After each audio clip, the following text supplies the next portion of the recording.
This is week one of Stop Guessing, Start Knowing. Monday, I tracked every dollar and found $847 leaking per month. Wednesday, we built the 50-30-20 budget in 7 minutes. And now comes the question those first two videos didn't answer. Why do you know all this stuff and still not save? Because here's the thing. If you're watching this channel, you probably know what you're supposed to do with money. You know you should have an emergency fund. You know credit card interest is eating you alive. You know that $40 you spent on takeout last night wasn't a need. And yet, here we are. That's not a character flaw. It's not laziness. It's your brain. Specifically, there are 3 psychological traps that make saving money feel almost physically painful.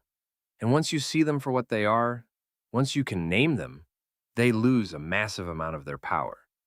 So today I'm going to walk you through those 3 traps, the research behind each one, and the simple mental reframes that actually work. Not willpower, not just be more disciplined, real psychology, real fixes. Let's start with the big one.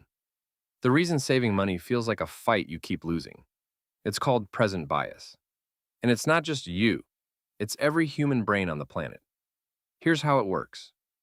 Your brain has 2 systems that make decisions about money.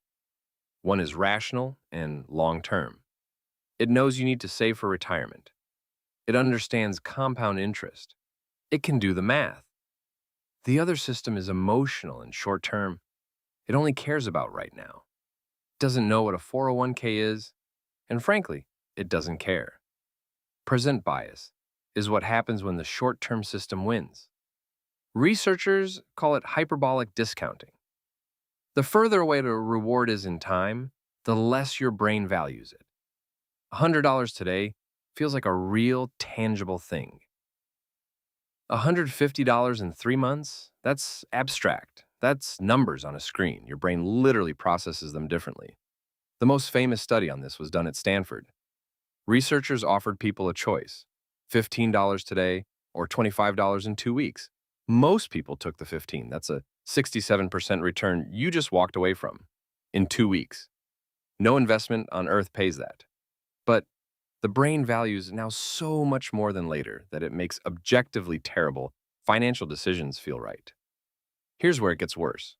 Present bias doesn't just affect saving. It affects the debt you're already carrying. Every time you tell yourself, I'll pay extra on the credit card next month, that's present bias. The relief of keeping the money now outweighs the abstract benefit of paying down debt later.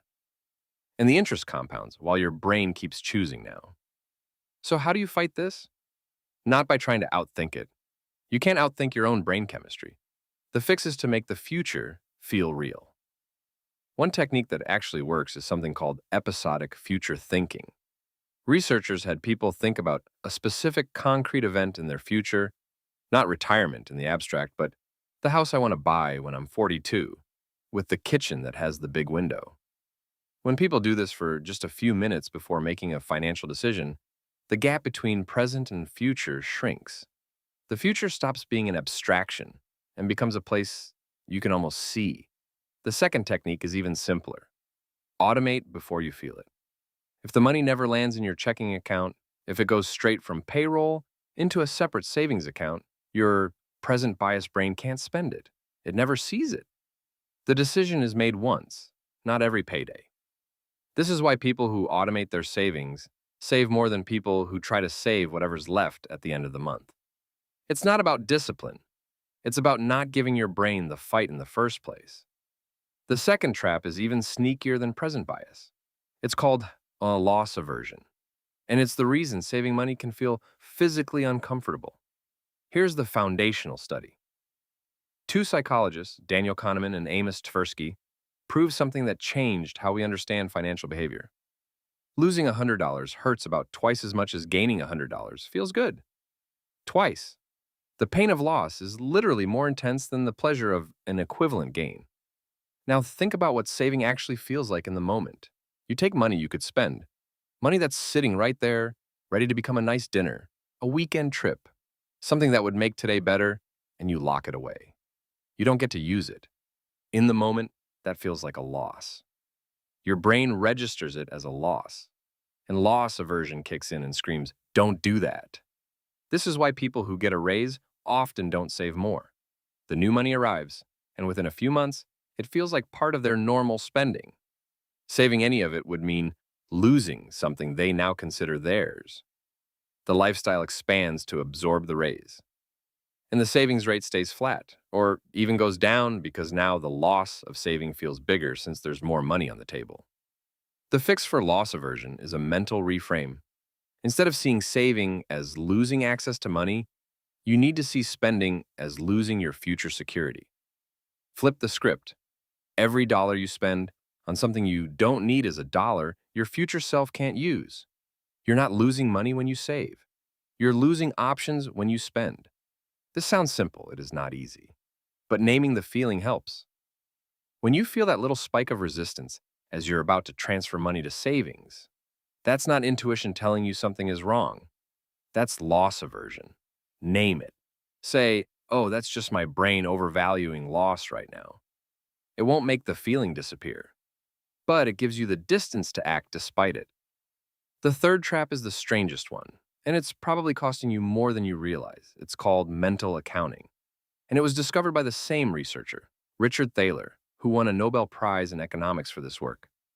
Mental accounting is the way your brain puts money into separate mental buckets, then applies completely different rules to each bucket. Here's what that looks like in real life. You get a tax refund of $1,200. In your mind, that's found money. It doesn't feel like the money you earn from your paycheck, so you spend it differently. A $1,200 purchase from your regular salary feels huge.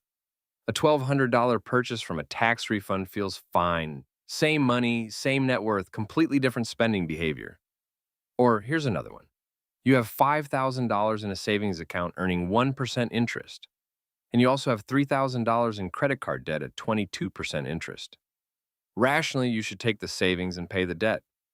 The math says you're losing money every month, but the mental buckets say the savings is for emergencies and the debt is a separate problem I'll handle later. The buckets protect you from feeling the real financial picture. The most dangerous version of mental accounting shows up with credit cards themselves.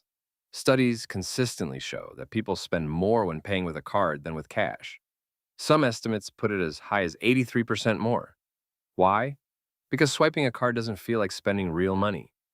Cash leaving your hand triggers a different part of your brain.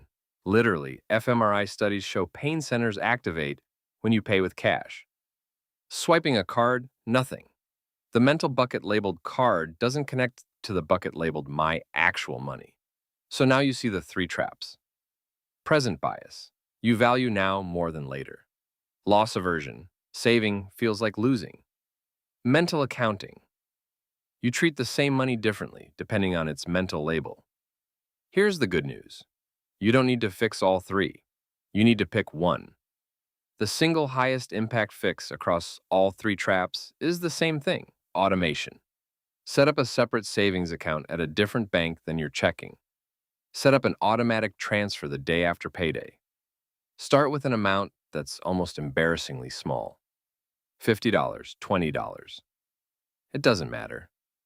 What matters is you build the infrastructure that bypasses all three traps at once. Automation beats present bias because the decision is made once, not every day. It beats loss aversion because the money moves before you can feel the loss. And it beats mental accounting because the savings bucket actually becomes a real bucket, a separate account you don't touch instead of a vague concept floating in your head. Not theory. This is the system behavioral economists have been screaming about for decades, and it works. So here's my question for you. Drop it in the comments. Which of the three traps hit closest to home for you? Present bias. You know you should save, but you keep choosing now, loss aversion. Saving actually feels like giving something up. Or mental accounting. You treat tax refunds, bonuses, or credit cards differently than real money? Be honest, name it. Because I guarantee you, whatever one you pick, half the people watching are dealing with the exact same thing. If this reframed how you think about saving money, hit subscribe. We are in week 1 of Stop Guessing, Start Knowing, a complete money system built on real psychology, not shame.